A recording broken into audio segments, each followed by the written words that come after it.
Hello, my name is Justin Sheets, and I am a Senior Technical Marketing Architect at VMware. I am working on the Digital Workspace Hands-on Labs, which covers the VMware Workspace One platform.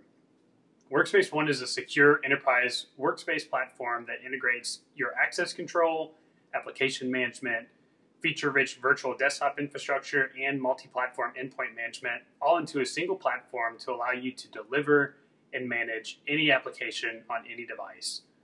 If you are interested in delivering a secure digital workspace solution with Workspace One to enable your employees to work securely and productively from anywhere with their device of choice, then this lab is the place to start.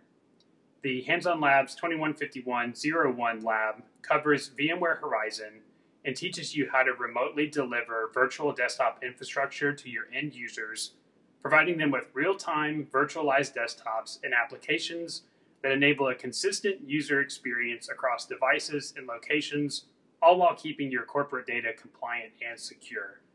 VMware Horizon can deliver an on-demand personalized user workspace to your end users on their laptops, their home PCs, thin client devices, Macs, tablets, or even their smartphones. In this year's lab, you can learn how to create and deploy virtual desktops and apps for a personalized user workspace. You can learn about modern management practices of your Horizon desktops with Workspace One UEM. You can learn how to integrate with Workspace One Access to provide a seamless single sign-on experience to your end users' workspaces with true SSO. And lastly, you can come get hands-on with the new App Volumes 4 to learn about the simplified application management options that are now available for Horizon on-premises and in the cloud. We hope you enjoy the lab.